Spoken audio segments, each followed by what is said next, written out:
tarde. Boa tarde. Okay, everybody's here. Muito obrigado por participarem neste primeiro capítulo de Diálogos Cruzados, uma colaboração entre a Fundação de Serralves e a Casa de Arquitetura em torno de duas fantásticas exposições de dois arquitetos Pritzker, que curiosamente partilham a mesma cidade e também o mesmo edifício dos seus ateliês, Álvaro Siza e Eduardo Soto de Moura. Esta é também uma ocasião singular por ter, sob o mesmo teto, na verdade, dois tetos diferentes, Serralves e Casa de Arquitetura, algumas das mentes arquitetônicas mais importantes e criativas da atualidade. Este projeto tem o envolvimento destas duas instituições que, embora diferentes, partilham de objetivos comuns de excelência. Estou muito feliz com esta colaboração. As instituições participam de trabalham em conjunto e com total complementaridade. Obrigado, Casa de Arquitetura e Nuno Sampaio, por esta colaboração colegial e que espero seja a primeira de uma longa série. Cá está. Agora vou traduzir o que acabei de dizer. Porque eu percebi tudo o que foi dito. Não sei se vocês também perceberam.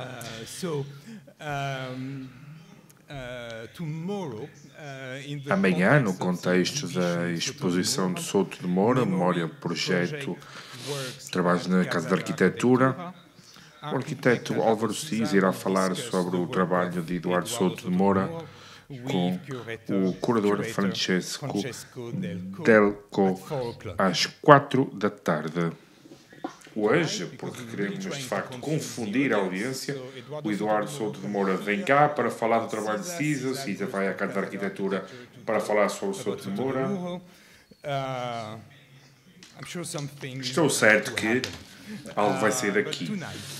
Mas é com grande prazer que hoje dou as boas-vindas ao professor Kenneth Frampton e ao arquiteto Eduardo Soto de Moura para falar sobre o trabalho de Álvaro Siza.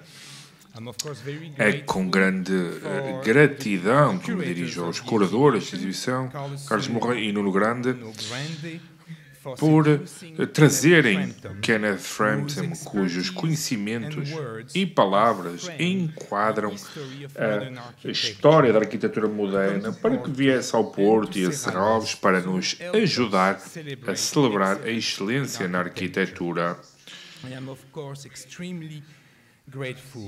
Estou muito grato ao Álvaro Siza e Eduardo Soto de Moura por estar aqui nesta sede de aprender.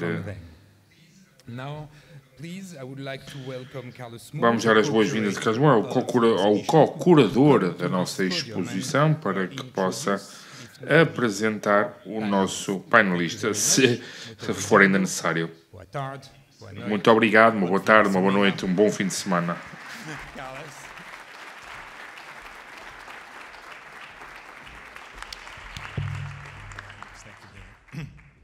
Muito boa tarde, bem-vindos. Desculpa, boa tarde, sim.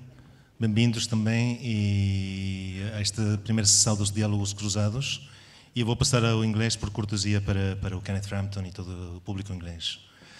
So, I'm really delighted to be here tonight in this prazer estar aqui na primeira sessão de Diálogos Cruzados. Para aqueles que me conhecem um pouco, desde que comecei a fazer algum trabalho aqui em Serralves, sabem já que adoro conversas, diálogos. Não é apenas um prazer ter duas pessoas inteligentes a falar, mas sim, esta conversação é uma forma perfeita de conhecimento que é muito bom para a arquitetura, aquilo que tem sido debatido,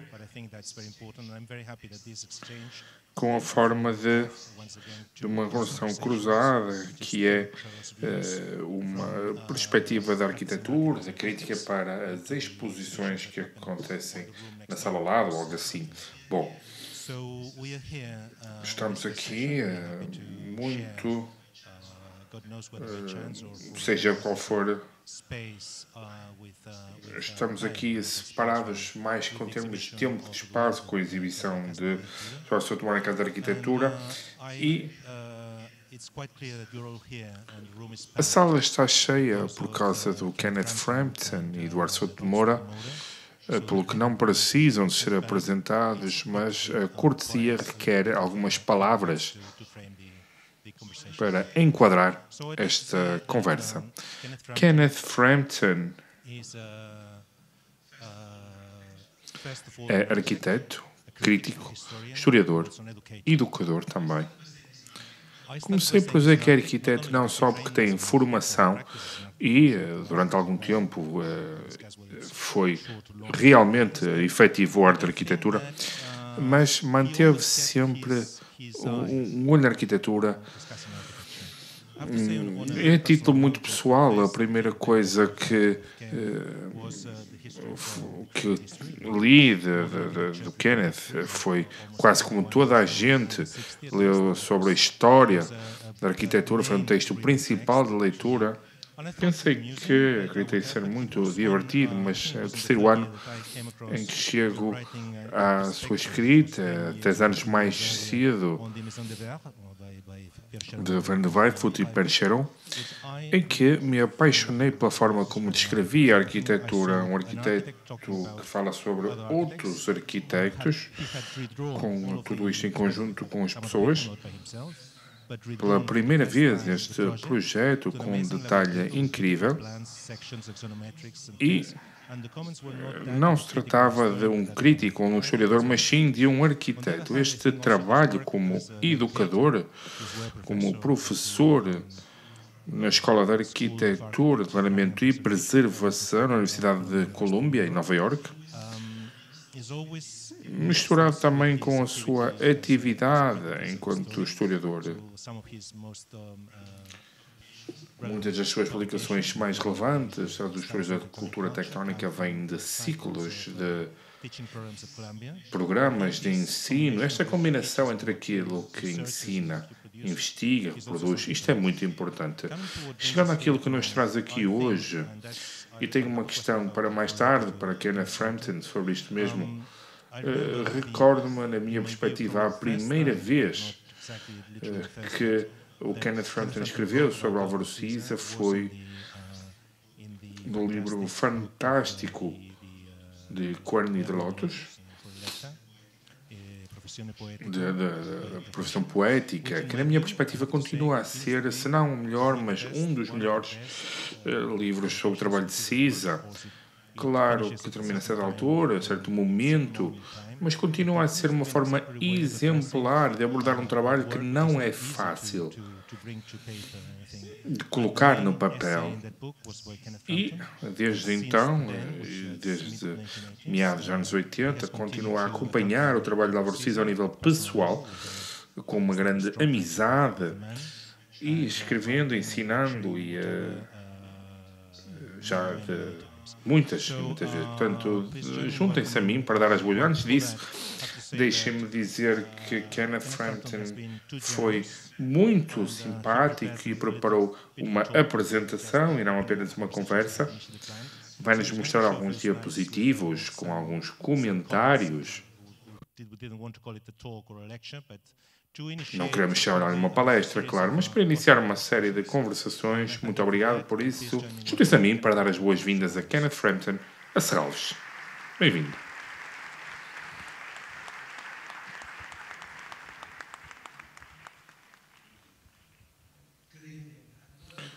Muito boa noite. O que o Carlos não disse é que eu sou uma pessoa limitada em termos digitais. Nunca dominei a arte da datilografia, etc., e muitas outras tecnologias. Por vezes existem eventos desafortunados em que por vezes não percebi muito bem o que era para fazer aqui, e sendo demasiado passivo ou preocupado, acabei no último minuto por escrever algo que não vou ler. Nem sequer me vou abordar aqui, vou só usar imagens, porque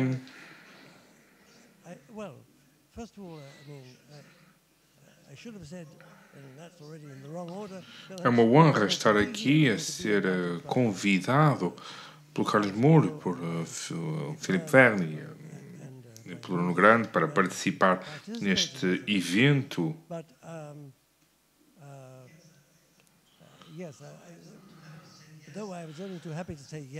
Ainda que ficasse muito contente por dizer que sim, tudo bem, mas nesta competência, nesta ligação que explica aquilo que devo fazer, é algo que nada acabou por não surgir, mas ficou percebido, e neste último momento acabei por decidir escrever. Mas estou a ignorar essa parte, estou a usar apenas as imagens que essa peça acabou por provocar. Claro que ainda estou um pouco preso a esse momento em que escrevi este ensaio, o título da profissão poética. Desde então, tem-se produzido tanto trabalho. É uma criatividade avassaladora.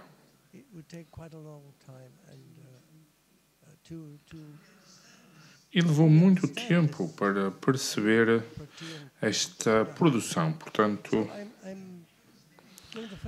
vamos nos focar apenas em algumas questões sobre o trabalho prévio. E agora começar com esta imagem. Cá está, tudo bem?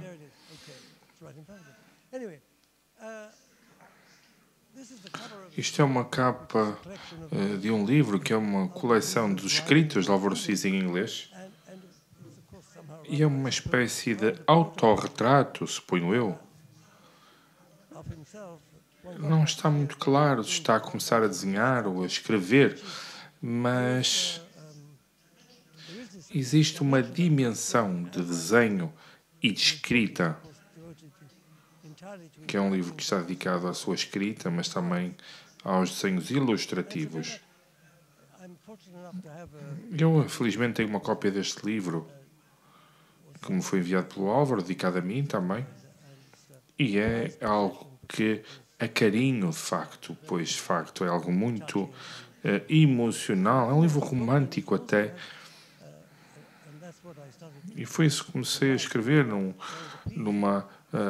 artigo mais longo. É uma espécie de algo que toca no aforismo, numa forma aforística de pensar, e naquilo que ainda penso que é uma espécie de uma forma existencialista de ser e de estar. Estas duas coisas estão interligadas neste livro. E esta questão que está na escrita está no desenho, e talvez haja uma espécie de oscilação entre as duas.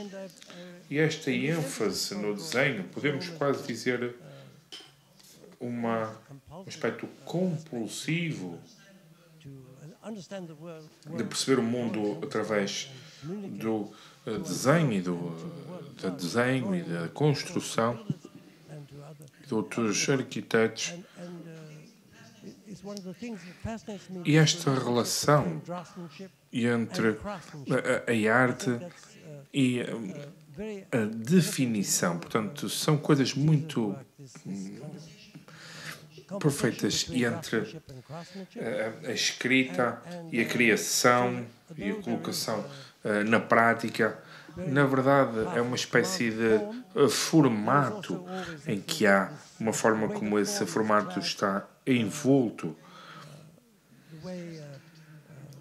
da forma como os degraus são detalhados, as portas, as janelas, detalhes que são uma parte muito forte da forma como o artista pensa.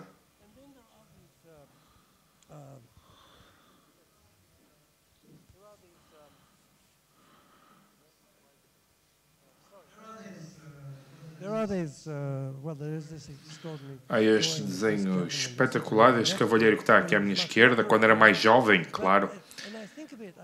Mas não me tinha ocorrido que isto é um pouco no estilo do desenho de Oskar Kokoschkas, especialmente no que diz respeito aos olhos e o facto destes olhos estarem a ver algo que está muito longe.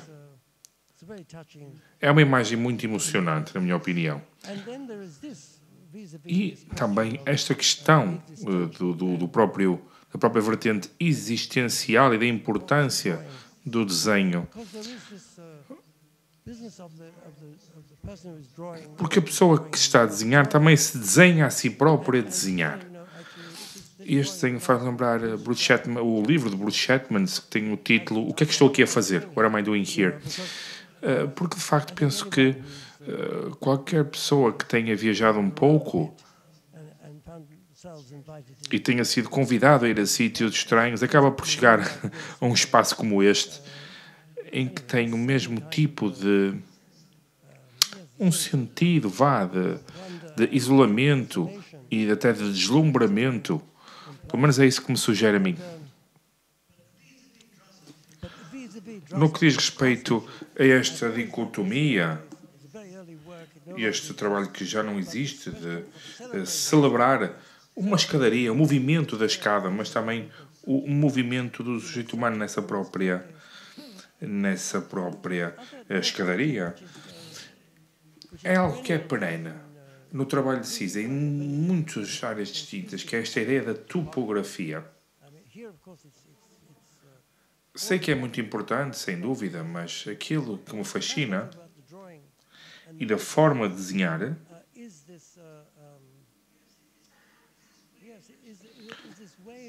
é esta forma em que, como se o local fosse uma inscrição arqueológica ou uma espécie até de uma gravação que, de certa forma, o projeto emerge do próprio local, que é algo que é um aspecto essencial da sua criatividade.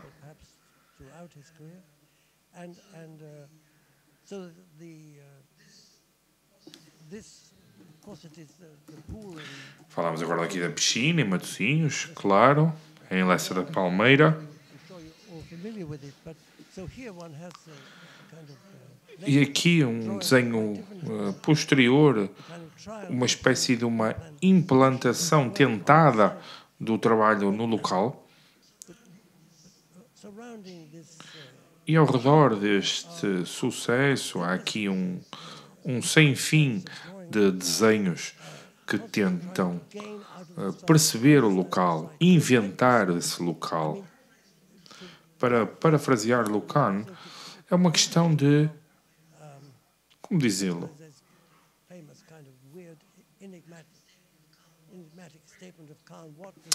é uma questão enigmática do que é que o tijolo quer ser. É estranho, sei. Mas podemos dizer que no trabalho de Cisa é esta questão do que é que o local quer ser e o que é que quer ser em relação ao próprio edifício. Sempre me fascinou, desde o início, que trata-se de um movimento, é também parte da forma como o local é pensado, a própria camada desse local, para além das piscinas por si só, e estas duas piscinas, este espaço de aparecimento que é o projeto, eu sempre o espaço de aparição pública, sempre me fascinou esta expressão. E muitos trabalhos de Cisa torna-se claramente evidente, e aqui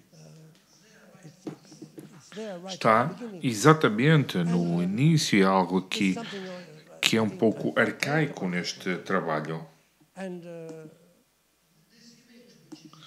Esta imagem de João Rodrigues, fotógrafo, e há aqui toda uma história da relação do CIS aos fotógrafos e etc, e vice-versa, com uma fotografia à arquitetura e da forma como a fotografia é um registro, mas também uma metáfora. Por outras palavras, há uma intencionalidade no próprio trabalho, mas também na percepção do fotógrafo do mesmo. Com este fotógrafo específico, acredito que surja deste próprio livro, Cisa por Cisa, e é este sentimento muito forte de perceber quem associaria este trabalho com Appiah.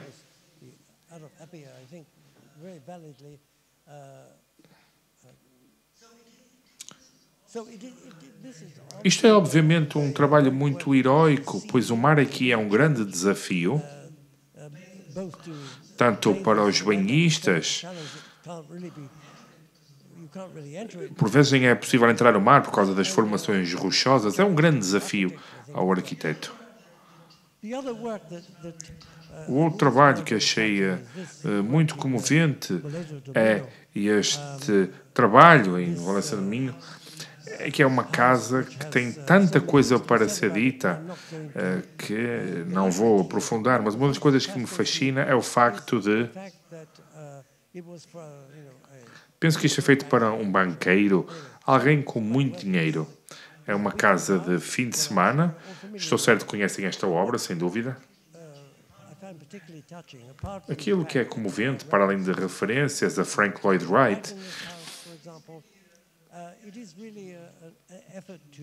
há todo um esforço para criar um retiro de fim de semana sem destruir os trabalhos originais da casa que estava previamente no local e era parte da vinha, na verdade.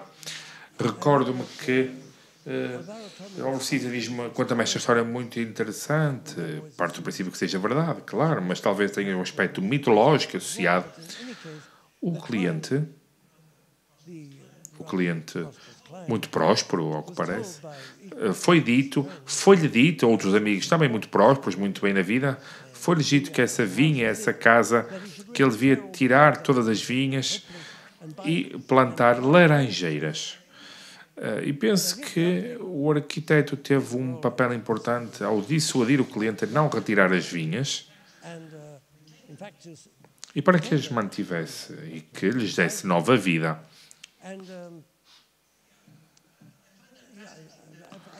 Acho isto fascinante, que, de certa forma, neste caso, a tarefa de ser arquiteto foi para além da arquitetura. Foi no caminho da formação do próprio projeto, no nível mais básico, no respeito a questões culturais mais básicas. Este edifício sempre foi importantíssimo para mim, por causa da forma como, acima de tudo, por causa do granito. Talvez para alguém que viveu toda a sua vida em Portugal, seja ridículo reagir desta forma ao granito, mas estes postes graníticos que apoiam as vinhas, que criam uma espécie de portal para a piscina, para mim são extraordinários. São elementos fantásticos do passado que vêm determinar todo o caráter da obra. O edifício é fantástico, a relação ao trabalho de Frank Lloyd Wright, claro, e este arco feito com postes graníticos, pilares, na verdade, coberto com vinha, uma forma bem mais decorativa do que anteriormente.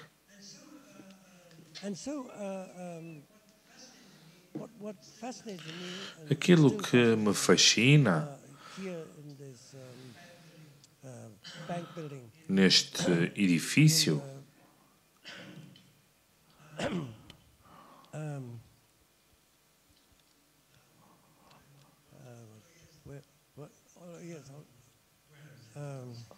Onde é que está? Esqueci-me. Deixem-me procurar que eu esqueci-me. Onde é que estava? Ok.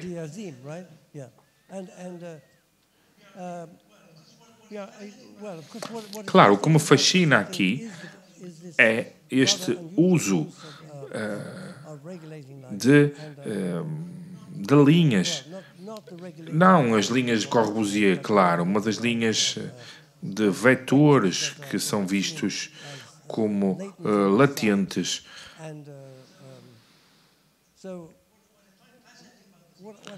Aquilo que é fascinante para mim nesta obra é a forma como a forma orgânica se determina por estes vetores, mas a sintaxe é algo que faz uma leitura do legado do movimento moderno.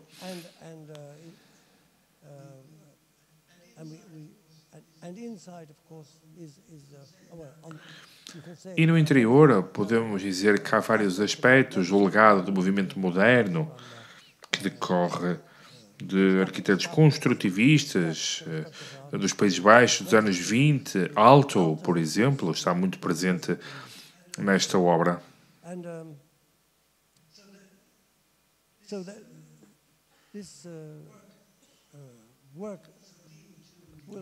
Este trabalho leva também a um outro trabalho, uma outra obra,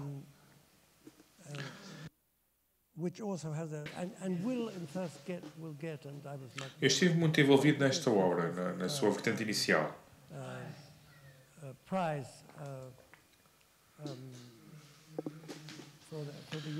E no Prémio Europeu de Arquitetura também. Em 1986, penso eu, e 88, se não estou enganado. 88, melhor dizendo. Aquilo que me fascina realmente é este trabalho da Póvoa de Varzim,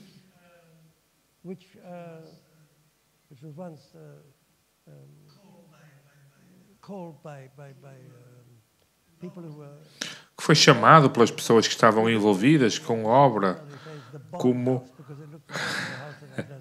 uma casa cúbica, com uma característica muito especial. Bom, esta relação com a tradição, aquilo que me impressiona é a fenestração, que visto de fora parece de aço, mas não, é em madeira. É algo que parece impossível de conseguir.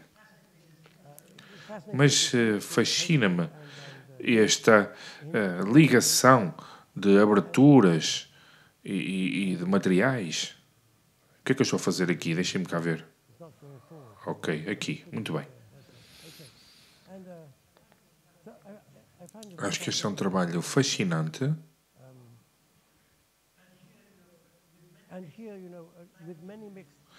E aqui com muitas misturas de linguagem que está relacionado com o movimento moderno.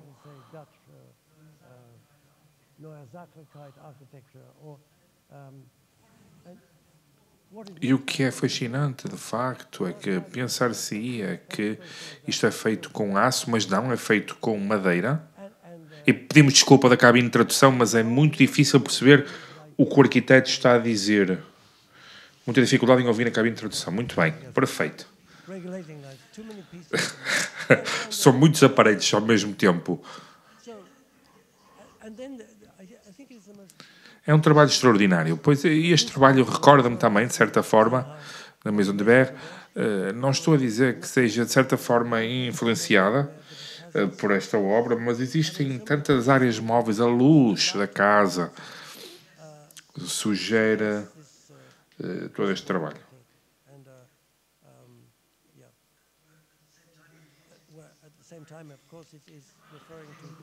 Isto refere-se a muita coisa. A delicadeza da colocação das janelas faz-nos pensar que deve ser metal.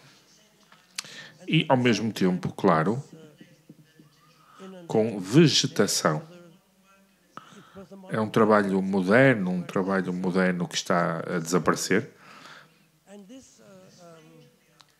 E este alcance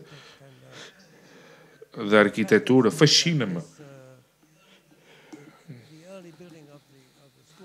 Que o edifício da Escola de Arquitetura esteja relacionado com a fundação original e todo o alcance do mesmo e a forma como vemos aqui o edifício original, no fundo, e o pavilhão no topo. E algo que é muito típico é a espécie de uma figura de Wim Wenders no local. E esta espécie de antiperspectiva, o pátio, e claro, o trabalho final e os próprios edifícios com o caráter da própria personagem, mas com uma plasticidade muito clara que ainda para mim é muito atrativo e espero antes de partir que possa ver novamente amanhã ou depois esta obra. Aquilo que me fascina é esta obra em Évora, é este complexo habitacional. Isto fascina-me porque, de facto, é uma espécie de exame ao local em que se espera que seja até uma indução, uma criação arqueológica, se assim quiserem, que me parece ter um aspecto excepcional desta obra. Esta fotografia extraordinária de Roberto Colava do local,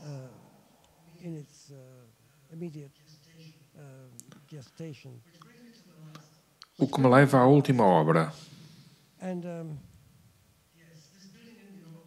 Este edifício em Nova Iorque,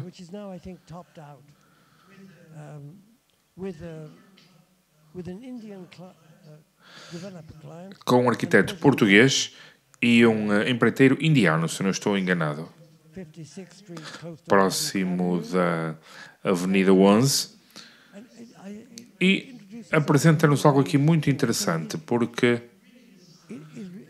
realmente relaciona-se com o movimento moderno.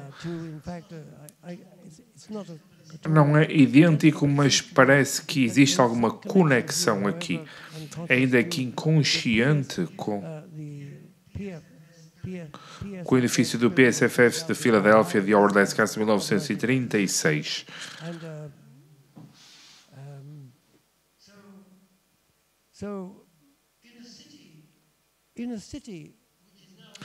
Portanto, numa cidade que, de certa forma, está a ser devorada pelos arranha-céus, cada arranha-céu mais aborrecido que o próximo, mais inconsequente.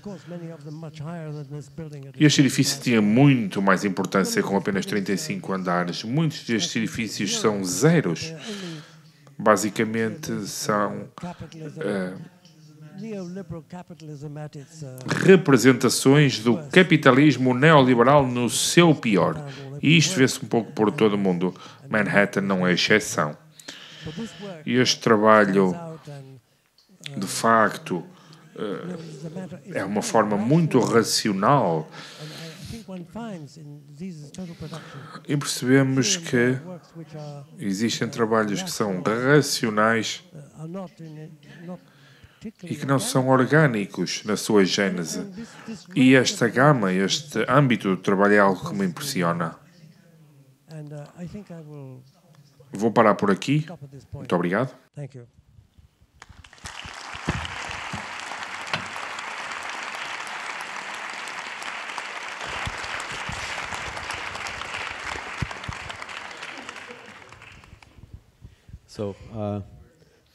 Muito obrigado pelas suas palavras.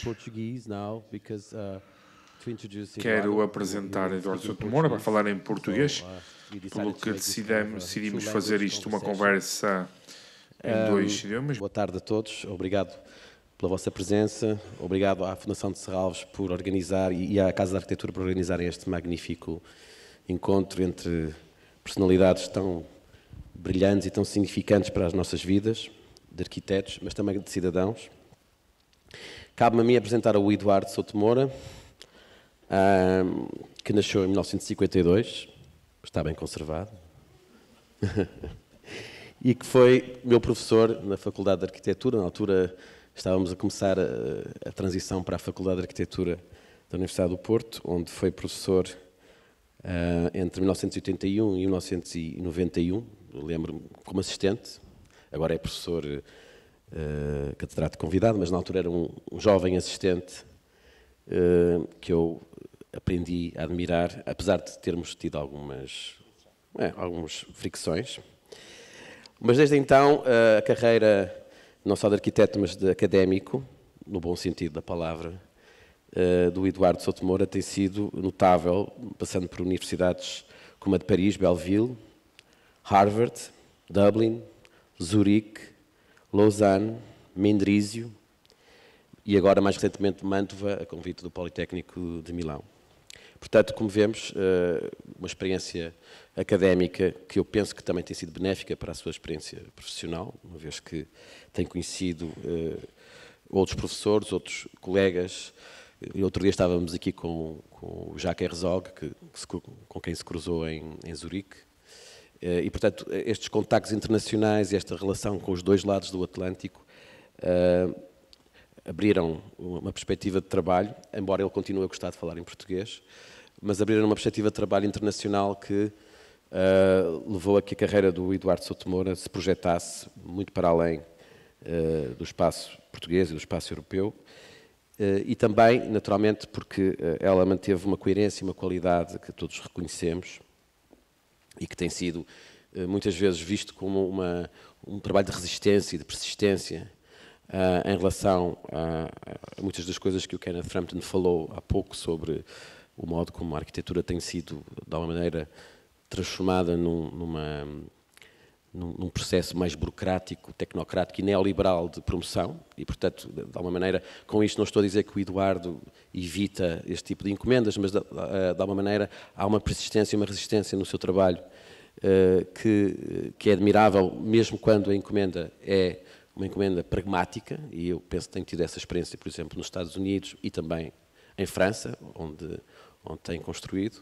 Portanto, levando, de alguma maneira, um método de trabalho e uma persistência em torno do desenho, do detalhe, que começa a rarear em muitas culturas arquitetónicas, ou pelo menos em muitas formas de produção arquitetónica, do ponto de vista internacional, e eu penso que essa persistência foi, de alguma maneira, reconhecida pelo júri do Prémio Pritzker em 2018, quando falavam dessa capacidade de trabalhar de forma contemporânea, olhando, não com nostalgia, mas com uma perspectiva culta sobre o passado e o modo como Tavro e como Cisa tinham feito antes, resgata, reabilita, retoma muitos dos valores de arquitetos importantes da história da arquitetura do século XX, e podemos depois falar um pouco sobre isso, da sua relação com a história da arquitetura.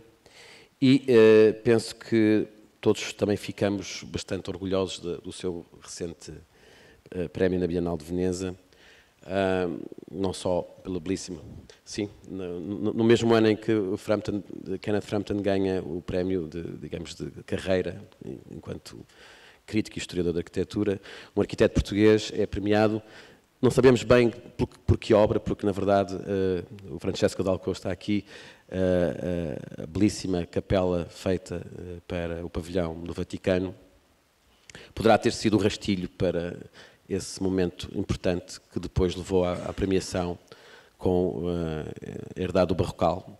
Eu quero acreditar que foram os dois projetos, não só a Herdade do Barrocal, mas a enorme lição que nos deixa na Ilha de San Giorgio, sobre o modo como é possível ainda trabalhar a partir da materialidade, da tectónica, que é um tema caro ao Kenneth Frampton, fazendo uma capela contemporânea, fazendo uma capela do século XXI. E eu acho que essa é talvez a grande lição que aquele projeto nos deixa. Assim como o São Lourenço do Barrocal, onde, como diz, muitas vezes parece que o arquiteto não esteve lá e portanto, pegando na frase do que o Kenneth Frampton dizia há bocado, o que é que o lugar quer ser, São Lourenço Barrocal queria ser uma obra do Eduardo Souto Moura, estava lá à espera de uma obra do Eduardo Souto Moura.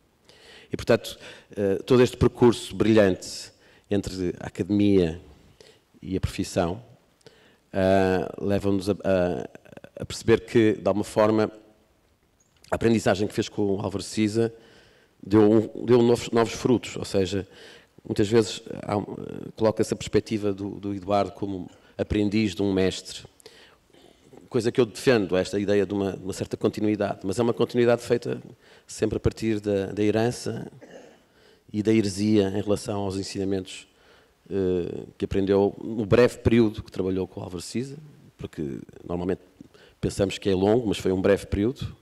Depois voltaram a encontrar-se, mais recentemente, em obras que têm em conjunto, mas é nesse breve período que eu acho que o Eduardo consegue aprender e apreender esse método de trabalho à volta da história, do lugar e da tradição, numa perspectiva de continuidade, mas também de reinvenção. E, portanto, queria-lhe muito agradecer a sua presença e queríamos que nos contasse a sua perspectiva sobre o Álvaro Siza, que é, no fundo, a personagem que nos traz aqui hoje e que está aqui presente na nossa exposição. Bom, antes de mais queria agradecer este convite, que para mim é uma honra estar aqui em Serralves e à Casa da Arquitetura, que também para se organizar estes diálogos cruzados e estar aqui à esquerda do arquiteto Frampton, que tem sido uma referência não só universal ou global, mas fundamental para a arquitetura portuguesa. Começou inicialmente com o Siza, com o Távora, e depois também uma nova geração, que já está a ficar velha, que é a minha. Eu queria aproveitar, além do agradecimento, queria aproveitar o facto do Frampton estar aqui, e o Siza também. Trouxe 5 imagens que não resisto a fazer umas perguntas, já que estão aqui os dois. Portanto...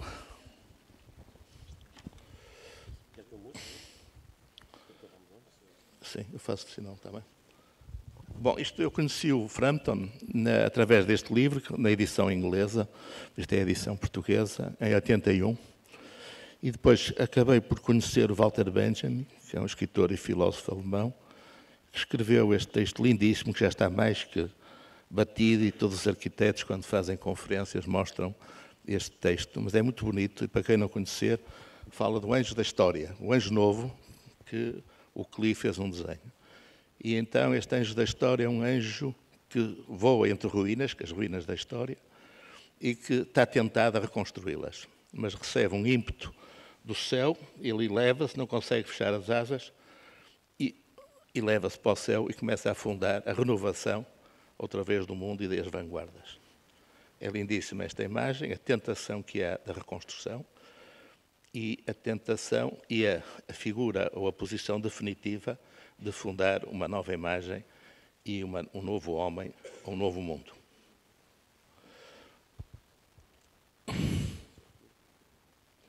Para aí, para ali, não sei.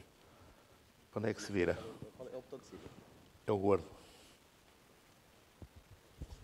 Oh. Aqui?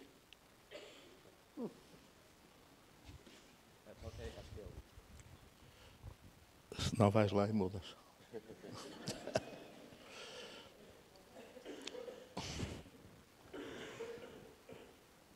Tá. Portanto, aqui o Klee usa este texto do Walter Benjamin e faz uma série de desenhos de anjos em que este vê-se com os olhos abertos e com a boca a implorar, e é esta imagem do Anjo Novo. Enquanto trabalhava com o Siza, e, portanto, tinha saído durante ainda o meu curso de arquitetura e comprei este livro do Frampton, na História da Arquitetura Moderna, assistia ao Siza a desenhar anjos no café, e quando me dava desenhos para a Malagueira ou para São Vítor, no meio das ruínas de São Vítor havia anjos. E eu perguntava a mim mesmo, o que é que se passa com tantos anjos? Entretanto, o Prado Coelho também publicava ensaios sobre anjos. Depois fui para a tropa e comprei os livros do Rilke, também sobre anjos. E li os versos do Rafael Alberto sobre anjos. Não estava a ficar místico, mas estava-me a perturbar esta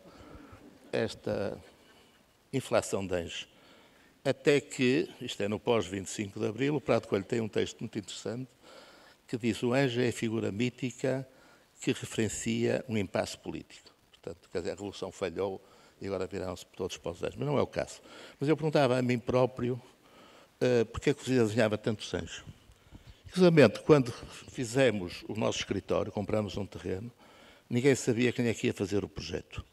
Então decidimos, o Távora, o Rogério, eu e o Cisa, fazer um concurso.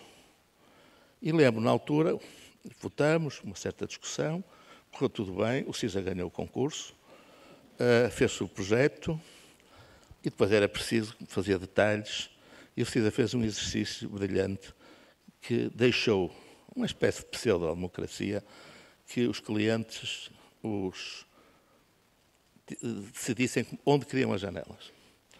Então, organizou umas folhas, umas fichas, em que eu tinha a minha planta, o Távora tinha a dele, o Rogério tinha a dele, assim, então onde é que era a janela? Toda a gente escolhia.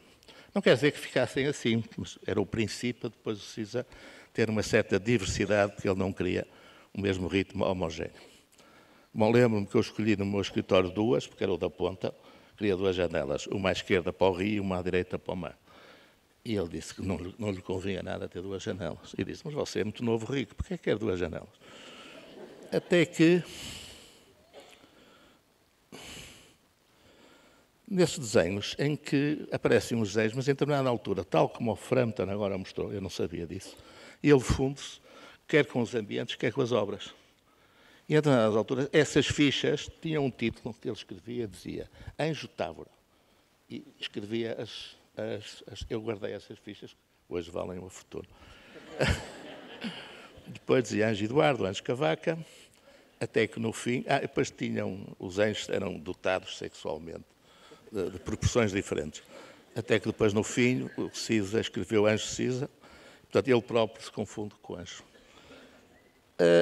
Este é um dos últimos projetos, que é uma fábrica na China de produtos químicos, e a minha pergunta, ao Cisa se quiser intervir, mas ao Frampton no fim, até que ponto ele se funde com os anjos, the medium is the message, tal como a McLuhan diz, quer dizer, aquilo que serve para chegar, que é o anjo, depois torna-se o próprio fim, e figurativamente a obra é igual ao anjo. E se calhar o anjo é o arquiteto. E esta é flagrante. Portanto, a minha pergunta é, que fazer? E a questão é, aproveitando o Frampton de estar aqui, o que é que estes anjos e estas últimas obras de Cisa na China têm a ver com o regionalismo crítico?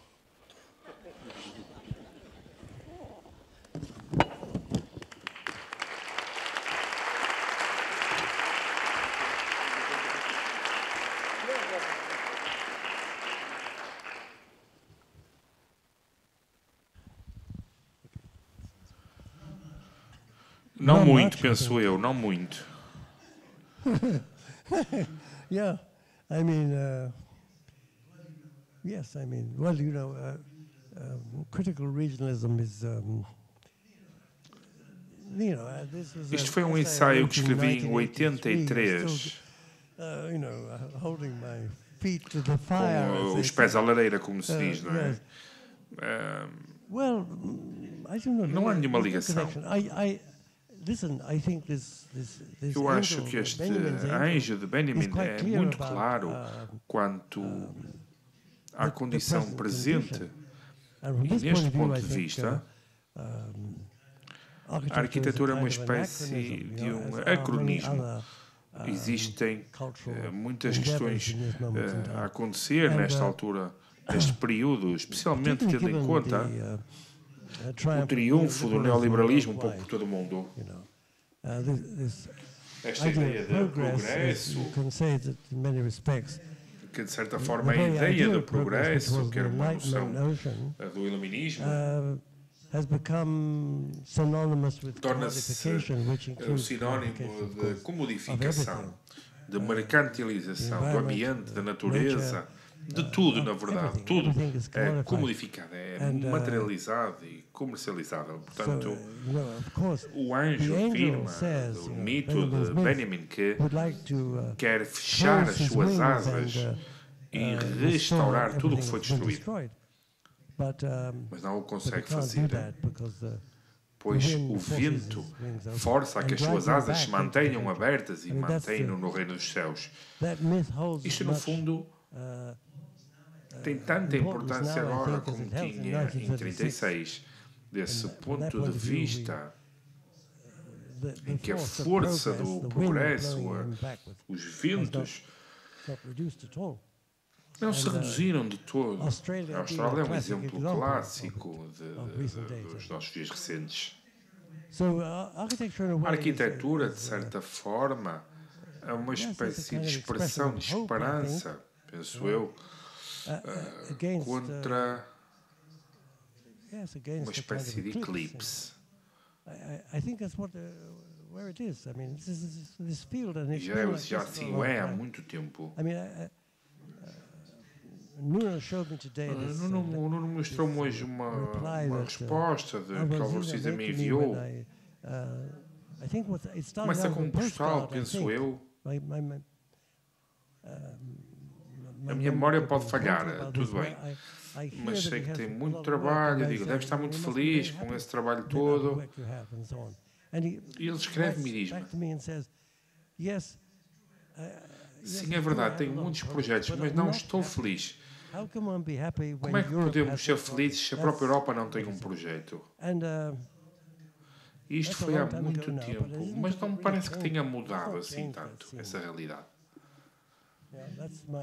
Essa é a minha resposta provisória, pelo menos. Não, eu também tive uma etapa de obsessão com os anjos, com o Eduardo, não só por causa do CISA e o CREA e tal, mas também por causa do Heido, por causa do Wim Wenders, etc. E eu sempre achei que os anjos do CISA têm a ver com também para além do Benjamin, tem a ver com quando estive a estudar os anjos a sério, tem a ver com uma capacidade dos anjos, segundo alguns teólogos bem conhecidos, de ver simultaneamente o passado, o presente e o futuro. E nesse sentido sempre pensei que o CISA, eu acho que tem, mas se não tivesse, estava à procura dessa capacidade, até um certo ponto. Mas para abrir a conversa de uma maneira mais ampla, e agradeço muito também a primeira pergunta do Eduardo, que foi muito simpática. Mas quero agora regressar ao Kenneth Frampton com uma pergunta muito simples que para mim é muito importante. Em termos de interesse, estava-me a referir ao livro da Profissão Poética, a primeira edição é de 86, penso eu. E acredito que talvez tenha publicado, corrija-me se estiver enganado, porque não tive tempo de verificar toda a lista de escritos, mas publica em Casabella um ensaio sobre CISA. Isto em meados dos anos 80. De certa forma, isto aparece na carreira de CISA e quero de facto que nos diga qual foi o seu encontro com o trabalho de CISA, como é que conheceu o seu trabalho e qual foi, de facto, a impressão emocional, pessoal. Se foi uma revelação, uma descoberta, pois penso que, de facto, desde aí tem vindo a acompanhar o seu trabalho durante mais de 30 anos, de uma forma bastante intensa, mas estou um pouco curioso, quero partilhar connosco, é uma espécie de uma pergunta pessoal, mas penso que são coisas tão pessoais que podem ser partilhadas em público.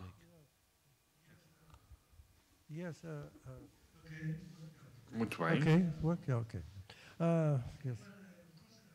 Well, of course, I guess I have to say I'm indebted to Devo dizer que estou em dívida com Bernard Wett, editor de publicações de arquitetura, começou a publicar em 76.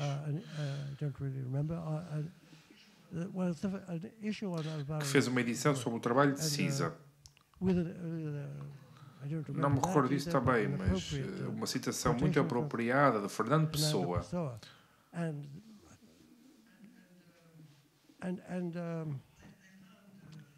I found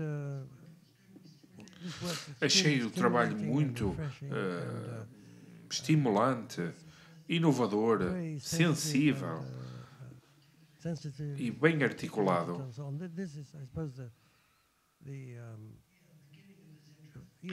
Seja que tenha sido aí o início do meu interesse. E depois havia certas figuras, como foi o Wang, claro, e José Paulo Santos, que... E é verdade que esta conexão, esta espécie de conexão sino-anglo-portuguesa, por assim dizer. E, por exemplo, também com os trabalhos iniciais de Eduardo Souto de Moura, sim, existem memórias de dois trabalhos. Um que é um trabalho em que é surpreendente e talvez me esteja a repetir um pouco, mas é que as janelas que eu parti do princípio que seriam feitas em metal, mas esta competência, esta capacidade de fazer janelas de madeira, que agora não podia ser feito, penso eu, para mim foi uma grande revelação. Todas aquelas janelas em madeira e esta combinação de diferentes tipos de janelas e a forma como esta combinação surge tem a ver com a história do Porto relativamente ao Reino Unido. Claro que foi o mito como foi contatado, foi que estas janelas surgem como ao lastro dos navios. E estas janelas de guilhotina ou de correr é uma história que eu gosto bastante, que remontam às embarcações. E eu ainda vou nessa mitologia, tudo bem. Mas penso que o que foi muito interessante nessa altura é que o Eduardo fazia esta espécie de casas de missão, mas em alvenaria, com pequenos seixos na própria alvenaria, de uma espécie de delicadeza e de forma inteligente, engenho, obviamente. Em ambos os casos, penso que é muito interessante olhar para essas obras, é que de facto já não é possível encontrar carpinteiros que fizessem uma casa igual. E os pedreiros que fazem este tipo de trabalho em pedra também já não devem estar vivos. Portanto, foi um momento interessante em Portugal, culturalmente, obviamente, mas também politicamente.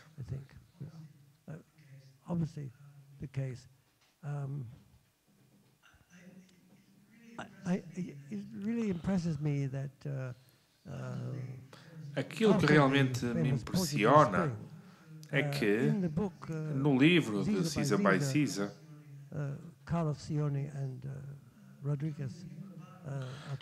fala-se sobre Évora e Malagueira e os edifícios. E o município comunista, obviamente, e a tensão entre o governo revisionista em Lisboa e a Câmara de Évora faz parte da história desse trabalho.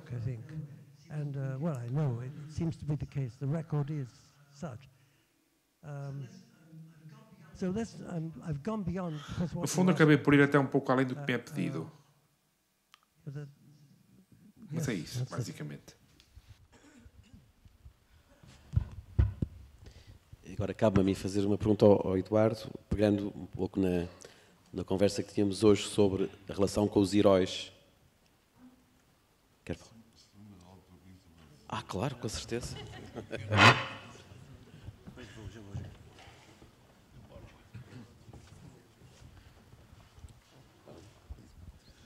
Não, eu queria dizer que aquela fotografia com a obra na China, queria dizer que tem a ver com regionalismo crítico.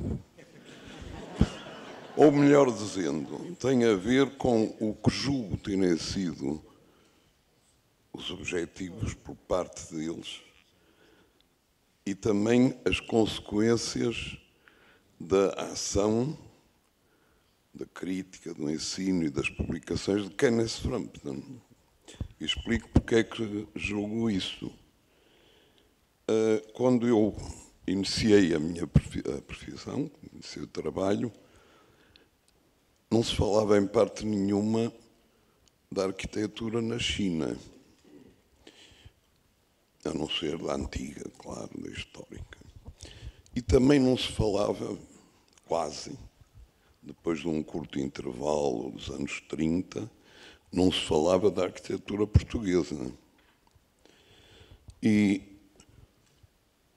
no livro O Jornalismo Crítico fala-se do que então se dizia ainda a periferia.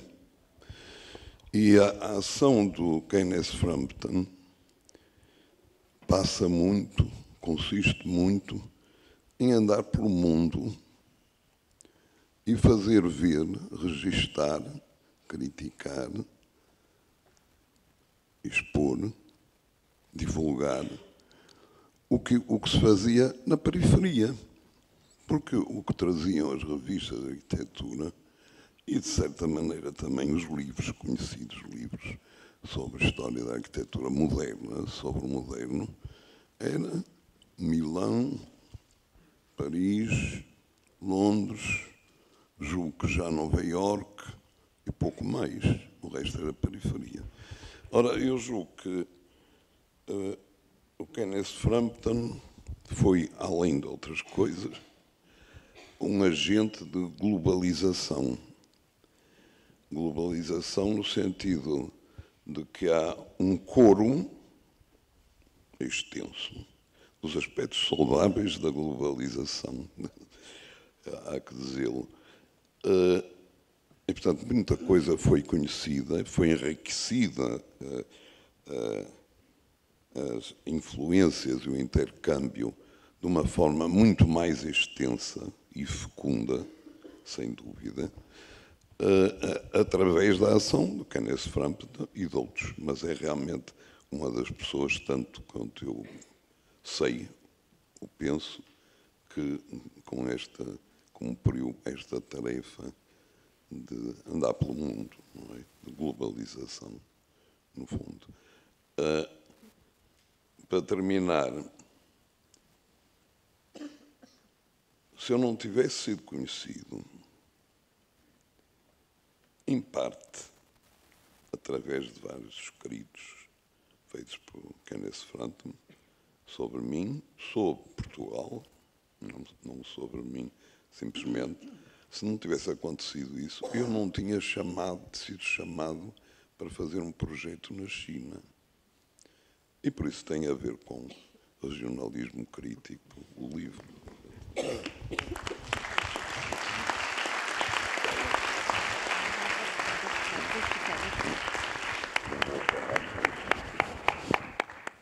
É a viagem do regionalismo crítico para o centro do mundo, que é agora a China, não é? De alguma maneira a China deixou de ser essa periferia, passou a ser o centro do mundo. Também a China é conhecida. A China é conhecida pela arquitetura antiga, não é?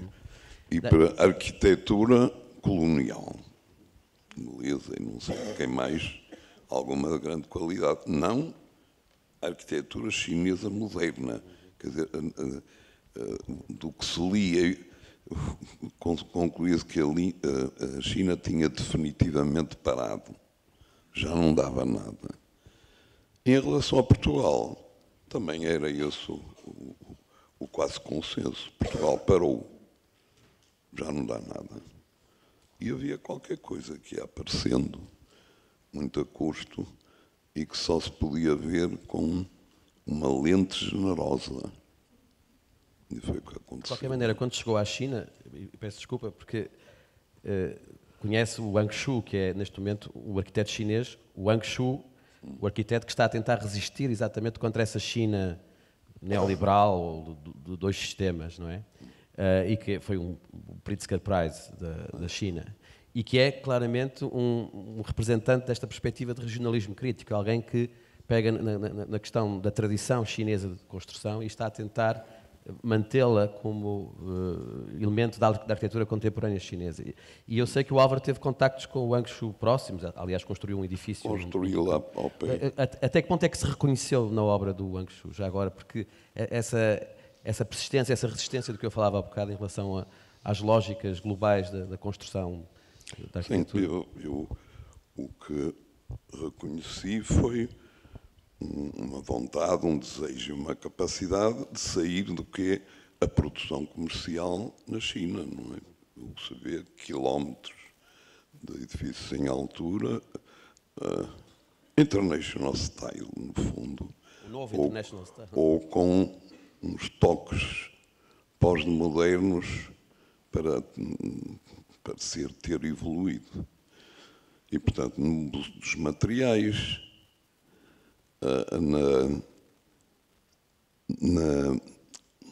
como são projetos, o projeto que eu conheço dele é conjunto, é um campus de uma universidade. Portanto, na relação entre as várias peças do campus, na escolha dos materiais, na expressão e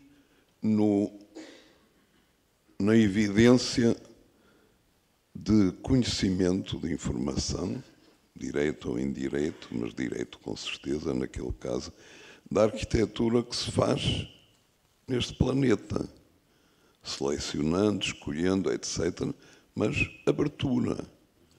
E isso com mais ou menos eficácia ou pertinência é o que acontece, para mim, mais positivo. Realmente já não há centro e periferia, há um mundo onde se faz bem e mal e que onde é possível confrontar ideias. Mas não falo mais, porque vocês é que estão aqui a trabalhar. Não, mas eu entendi na sua apresentação que acha que esta nova fase, vamos chamar oriental, do Álvaro Siza, significa uma mudança no seu trabalho, ou não? Ainda bem que já não é regionalista crítico. Como é que é ver? Não, o que eu admiro no Siza é a capacidade ele tem de se renovar e acompanhar a evolução do mundo, da realidade e dos problemas e ter que dar resposta. Isso é que eu admiro mais. E houve uma determinada altura, no pós-Távora, que ele era regionalista. E depois encontrou o Álvaro Alto, que também deixou de ser regionalista, não é? E que o Távora nunca aderiu ao Álvaro Alto, não é?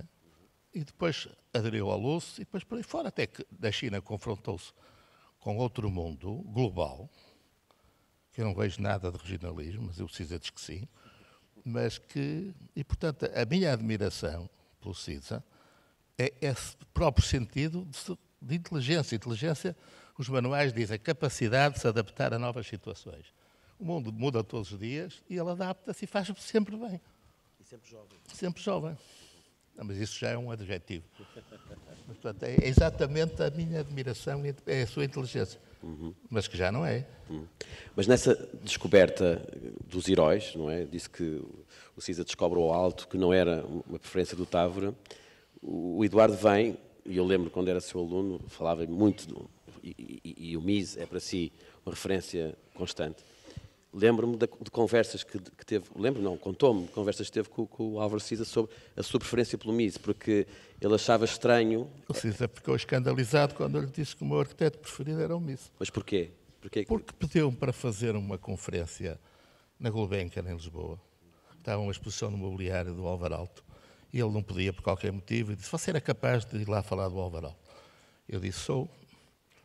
E ele, com uma certa embreagem, disse, então amanhã jantamos ou almoçamos, quero saber o que é que você vai dizer.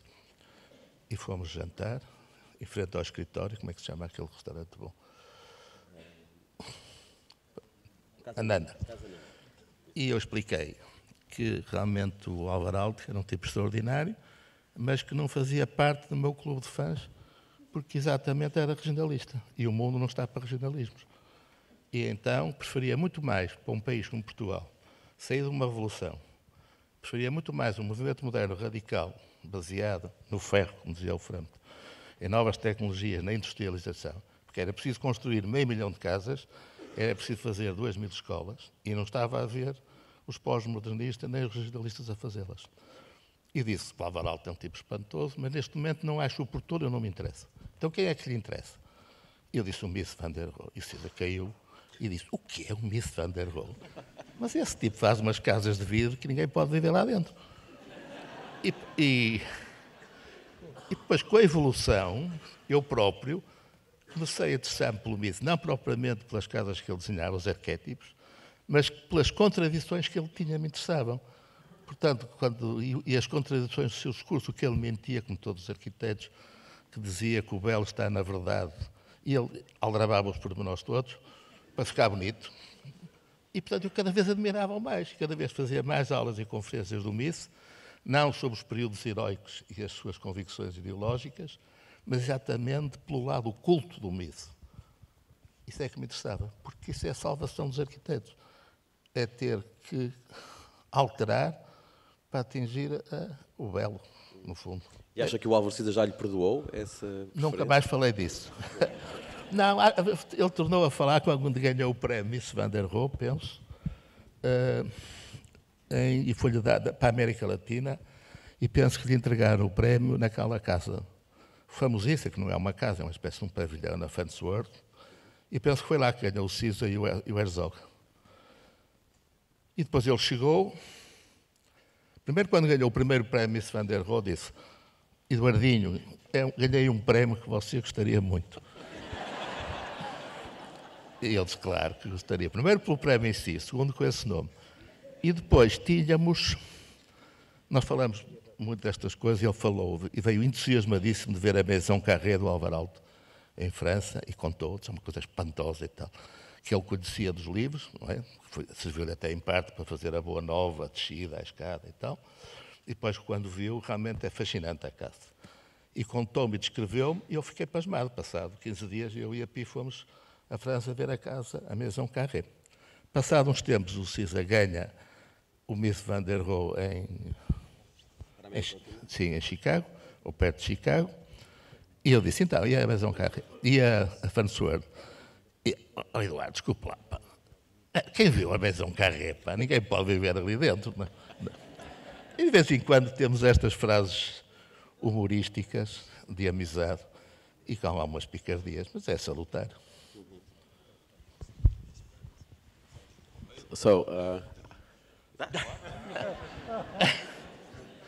Ainda bem que ele vier.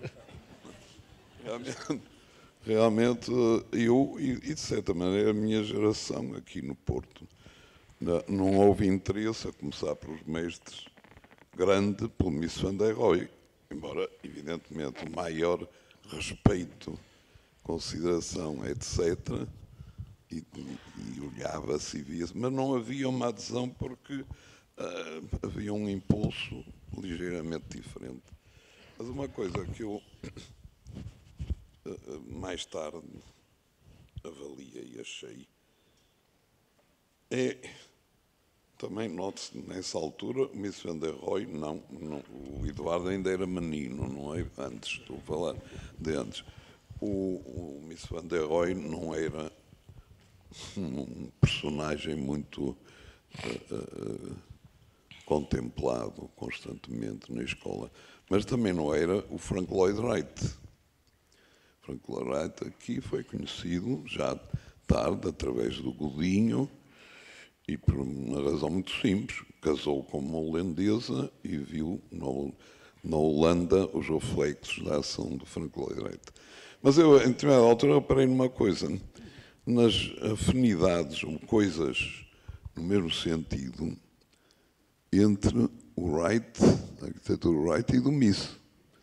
E uma que me impressionou muito logo é que ambos têm edifícios em que há um núcleo e depois desdobram-se, soltam-se desse núcleo longos muros. No caso do Wright, eles nascem do fogo de uma lareira central e dirigem-se aos prairie houses, dirigem-se à paisagem para aqui, para ali, para acolá. Mas o Miss Van der Rohe também tem isso noutras obras.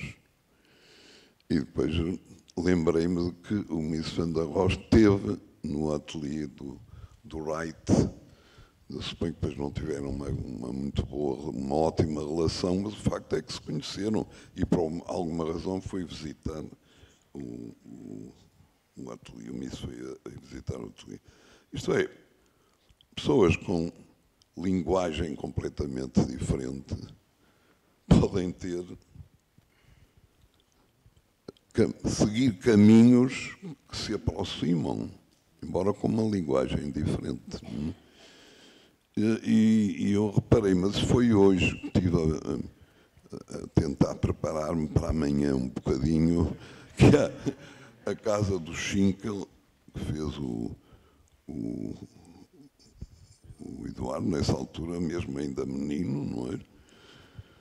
Menino, como dizia o Niemeyer, menino, fez a casa e exatamente há um núcleo, com uma cúpula e tal, depois os braços, que tem o Miss Van der Rohe e que tem o Wright. Talvez por isso eu reconciliei-me com o Miss Van der Rohe. Mas o que gosto muito é das casas em Berlim, em tijolo, do Frank Lloyd Wright.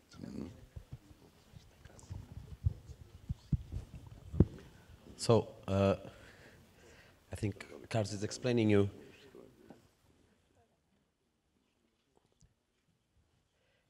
And I have a question for Kenneth Frampton. Eu tenho uma pergunta para o Kenneth Frampton. Estávamos a falar de como o Miss pode ser visto desta perspectiva da relação da história, da tradição, e de como se falava como o Eduardo fez as suas primeiras casas utilizando pedra tradicional de Portugal. Conseguimos ver alguma abordagem regionalista. De certa forma, achei que o Eduardo resolve este problema, internacionalismo versus regionalismo, ao escolher ou tornando-se uma espécie de Miss Van der Rohe português?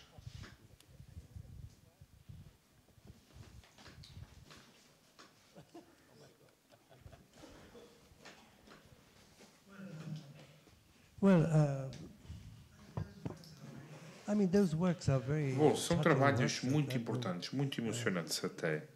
Penso que o trabalho de Eduardo desenvolve-se para além dessa questão.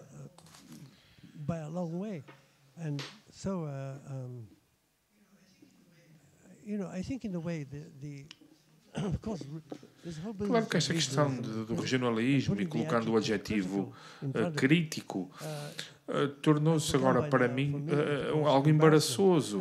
Eduardo está muito consciente de tudo isso. E está aqui a falar-me disso, está mesmo aqui a picar-me com isso. Sabe que isso me embaraça. Mas penso que sim, que é uma espécie de algo embaraçoso, tudo bem. Mas não foi eu que inventei essa expressão. Mas foi muito útil, foi uma forma, claro que foi uma reação ao estilo pós-moderno da minha parte.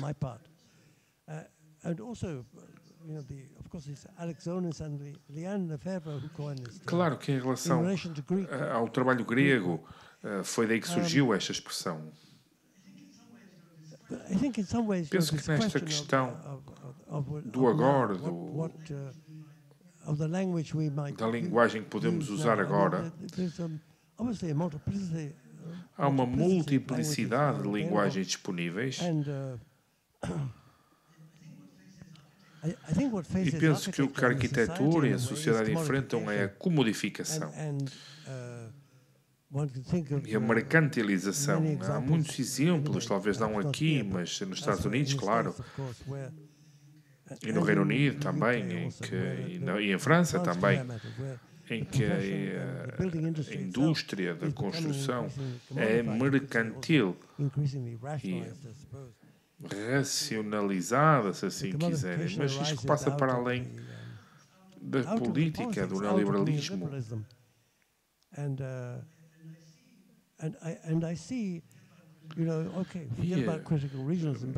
E vejo no trabalho, vamos esquecer o regionalismo crítico, tudo bem, mas vejo todo o trabalho de Álvaro Siza e Eduardo Souto de Moura que resistem a essa mercantilização.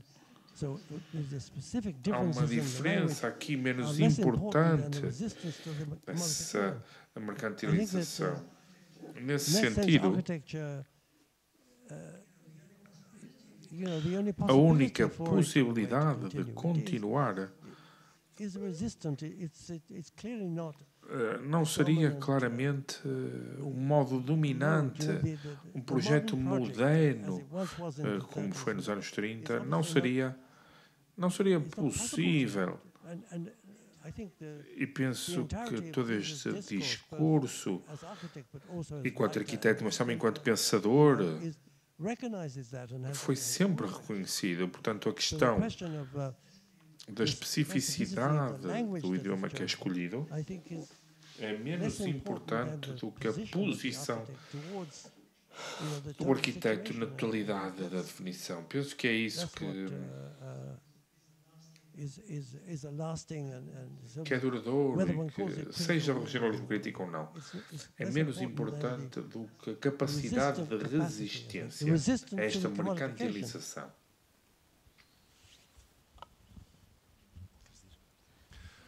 Eduardo, para preparar a conversa de hoje, estive a ler uma entrevista, uma conversa que fez com o Siza, acho que foi no ano 2005, para uma publicação a proposta de medalha da UIA, uma publicação da Capa Verde, não sei se lembra, uma coisa... É de 2005, mas... acho que era coordenada pela Ana Tostões, mas não faz mal. Quer dizer, há duas coisas muito interessantes que eu gostei muito desta entrevista, porque é uma das entrevistas mais parecidas, sim, mais ou menos, quer dizer, ou conversam, como quiserem, mas sim, é o Eduardo perguntar mesmo. Portanto, e é uma coisa mais parecida que eu encontrei entre arquitetos quase do Truffaut e o Hitchcock, quase, não é? Quer dizer, aqui está o arquiteto mais novo a perguntar algumas coisas do segredo e tal. E há duas coisas que me impressionaram muito. Uma obsessão do Eduardo nesta entrevista a perguntar pelas janelas na obra do Siza, e algumas histórias das janelas no ângulo nos projetos iniciais, depois vão para cima, vão para o centro, como aquilo. E acho que está a perguntar por uma dificuldade para fazer janelas, que é uma dificuldade que acho que todos os bons arquitetos têm dificuldade para fazer janelas, mas é uma dificuldade, porque não está a partilhar uma dificuldade, está a perguntar como é que ele faz as janelas, como é que ele fez neste projeto e vai fazer isso. E outra coisa é também a quantidade de referências que o Eduardo está a tentar encontrar nos projetos. E aqui estava o Alto, aqui estava o Sterling, aqui estava o Loos, aqui estava... E tenta confirmar, e o Siza fica surpreendido. Aqui não estava ainda o Sterling, mas o Sterling esteve, se calhar, no Oliveira das Ameias, acho que ele diz, etc. Achei muito interessante. E voltando também à questão do MINS, estava a pensar nesta história das referências, das continuidades, se nesta cadeia de mestres, o Wright, o Le Corbusier, o Mies, o Alto, se calhar eventualmente mais tarde o Kahn, etc., o Siza tem muito presente, e todos temos identificado no trabalho do Siza, o Wright, o Le Corbusier, o Alto, e o Mies tinha ficado livre. E não foi por isso, por acaso, em parte também que o Eduardo foi para o Mies. Olha, o que não interessa tanto o Siza é a hipótese de trabalho, uma maneira também de... Não tem nada de...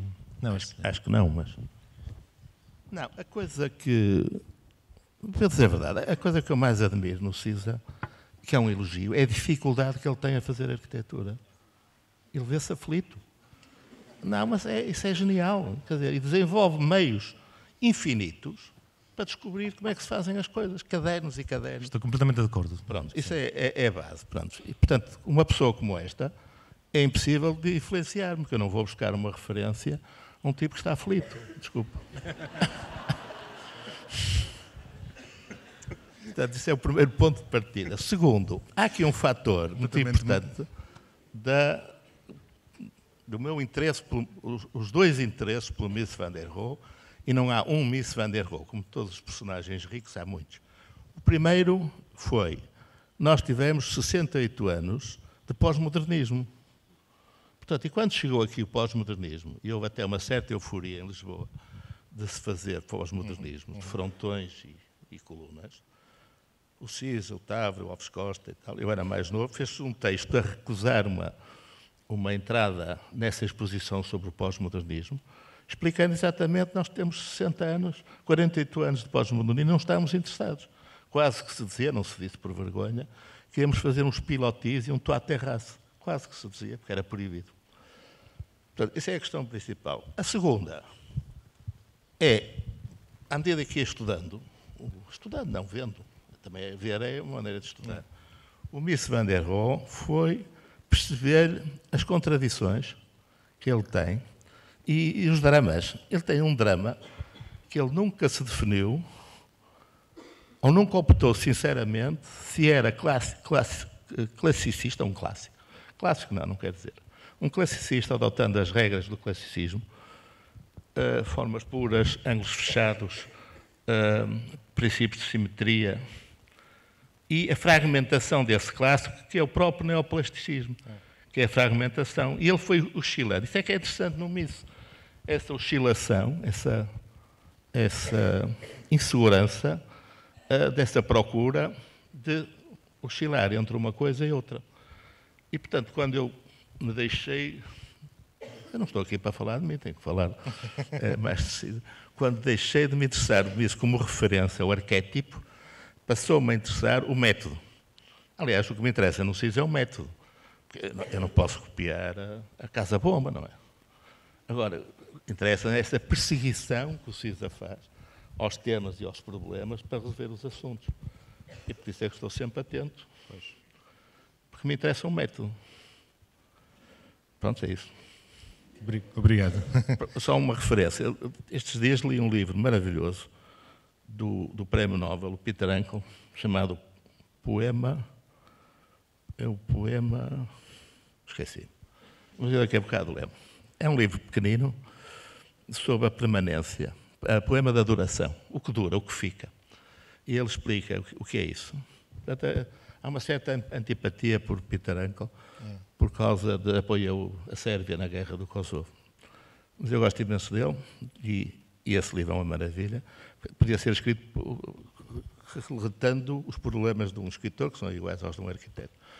E os lugares fixos que ele referencia lhe servem, que são coisas banais, pobres, não são obras de arte, ele vivia numa esquina ali, nos arredores de Paris, uma praceta banalíssima e tal, e um ribeiro de um bosque e tal.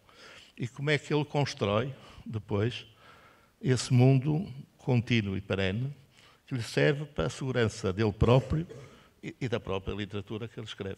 Isso é um exemplo para os arquitetos. Porque é de uma banalidade inacreditável. E é isso que me interessa no CISA. Como é que ele pega nas caixas de fósforos e desenha assim, e vamos buscar isto, e amanhã traga-me uma fotocópia disto. Nós trabalhámos com ele, e ele dá-nos trabalhos de casa. Trabalhos de casa a dizer, aqui temos um concurso, por exemplo, a sul de Nápoles. Aqui precisamos de um edifício de esquina. Mas não pode ser um racionalismo alemão, duro. Estamos em Itália, no sul. Tem que ser uma coisa, um terreno. Mas há umas coisas barrocas em que os italianos fazem, que os edifícios não dão diretamente para o exterior. Tem uma espécie de um intercâmbio, uma passagem. E mas veja isto. E nós víamos e tal. Isto é que me interessa, é a dificuldade dele. Eu não falo mais. Não. Falávamos como podemos usar a história, ou como podemos ser historicistas sem ser rotulados como pós-modernos perigosos. Falávamos sobre isso ontem. Considera que o que o Álvaro Cisa e Eduardo Santo Moura fazem é uma continuidade do modernismo? Ou acha que é uma condição pós-modernista que trata o modernismo de uma forma complexa, referindo estes heróis modernos de uma forma muito, no fundo, lúdica? Acha que são modernistas que acreditam nesta arquitetura heroica ou, por outro lado, acha que estes arquitetos pós-modernos que usam o modernismo como uma referência,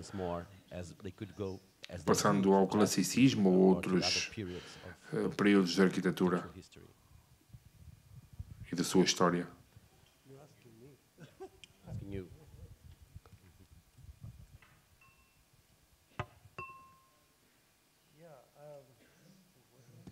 Yes? Yeah, okay. Well, it's a huge...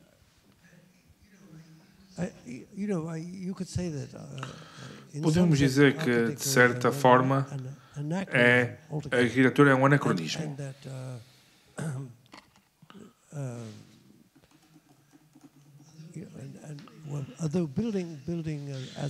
E esta construção enquanto necessidade é contínua. É um anacronismo, na verdade. E uma das coisas interessantes para aquilo que chama as pessoas comuns é esta questão da diferença entre o construtor e o arquiteto. Quais são estas duas áreas? E o que é um arquiteto, quando aquilo que é um construtor também, penso que é um problema.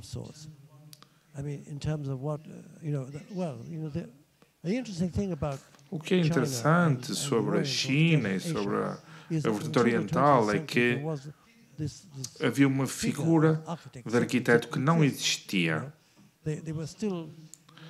Eram construtores fantásticos, mas sem arquitetura, sem arquitetos. E claro, num período medieval, aqui na Europa era igual. Tínhamos mestres de construção, mas não arquitetos. Assim, de certa forma, toda a área está ligada ao aspecto progressivo da cultura burguesa, do iluminismo.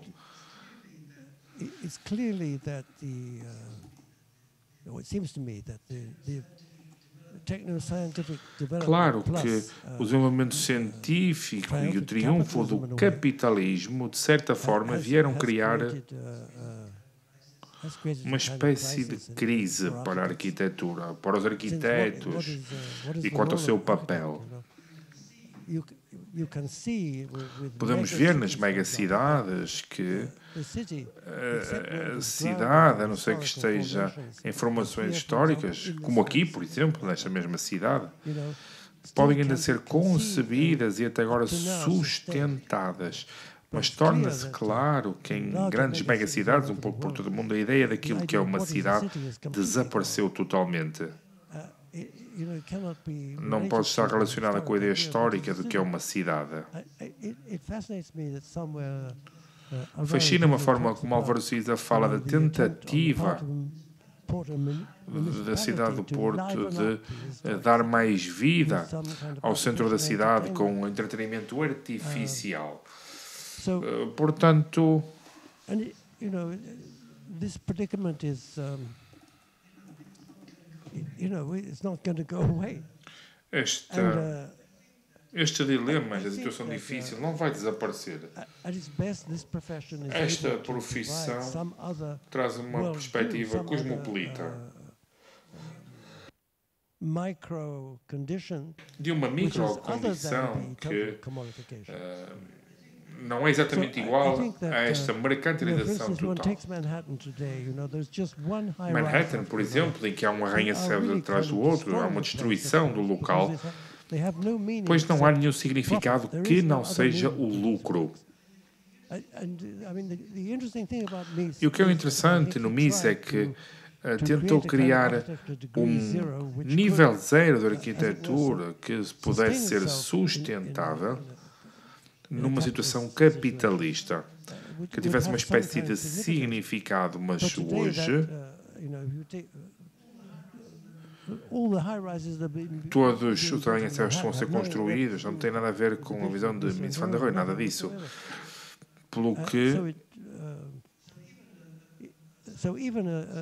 mesmo uma cidade moderna como Manhattan, de certa forma, está a sofrer a erosão da mercantilização. É assim que funciona.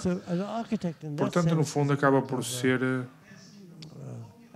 uma espécie de operação de alternativa à comodificação, à mercantilização da sociedade. Pelo menos essa é a minha perspectiva.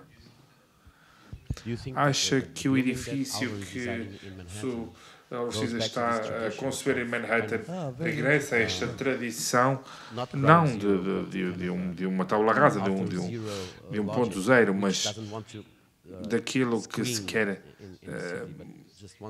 ficar na cidade, aparecer na cidade, ser parte da cidade. Bom, penso que é um edifício que tenta trazer alguns valores para além da mercantilização, resiste à mercantilização. A forma mais barata de construir um arranha-céus hoje, em todo lado, penso eu, especialmente em Manhattan, é que a estrutura seja feita toda com contraplacado, neste caso com pelador.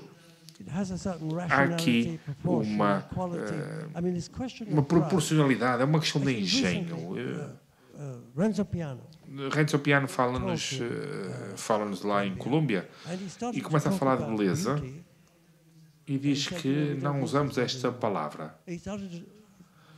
Começa a falar ou brincar com a palavra italiana bello, com a questão de que esta palavra não tem só um aspecto estético, tem também um aspecto ético, construído na própria palavra.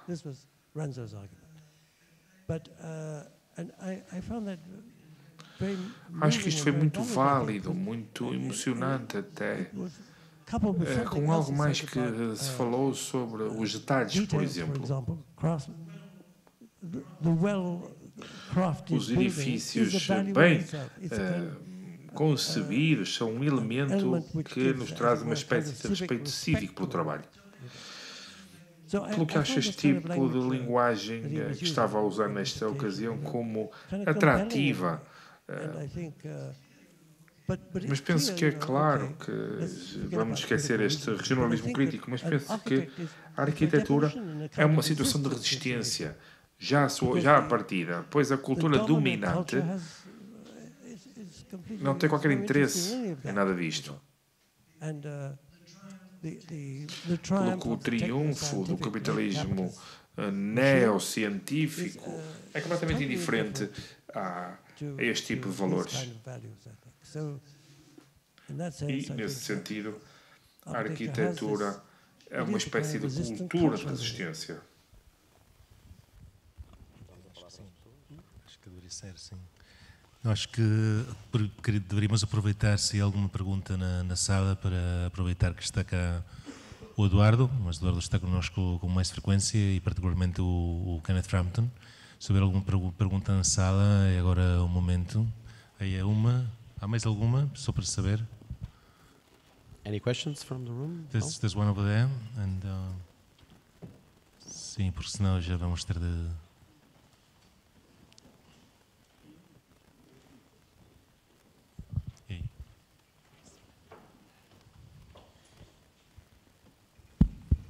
Eu tinha uma pergunta para o arquiteto Eduardo Souto Moura. Peço desculpa se me vou desviar um bocadinho do tema, mas estava a falar do concurso que fez com o arquiteto Cisa e o Fernando Távora e o Rogério para o escritório. E eu vi numa entrevista sua em que o Fernando Távora fez um comentário sobre o seu projeto em que disse que era mesmo a Max Bill. Estávamos a falar das referências e eu, como nunca encontrei o projeto, nunca encontrei a publicação do projeto, gostava de lhe perguntar porque é que ele disse isso, o que é que viu no projeto, para dizer que era a Max Bill e como é que era o projeto. Obrigado. Quem disse? Foi o Fernando Távora que disse e vi dito pelo Eduardo Souto Moura.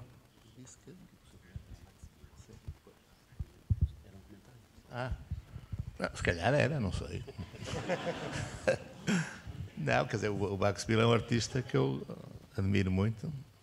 Até tenho um relógio desenhado por ele, não é este, mas não me lembro dessa referência. Mas o Távora irritava-se um bocado com o Max Bill, lembro.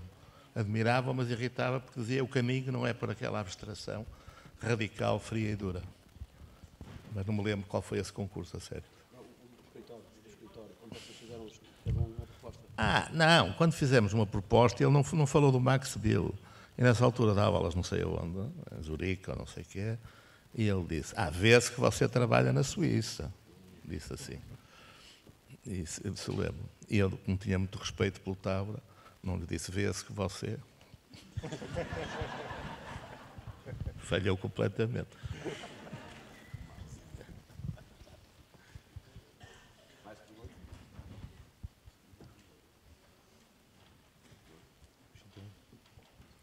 Não há mais nenhuma pergunta para o Kenneth Frampton? Não? Fechamos então. Então, muito obrigado. Thank you so much, Kenneth Frampton. Muito obrigado, Eduardo.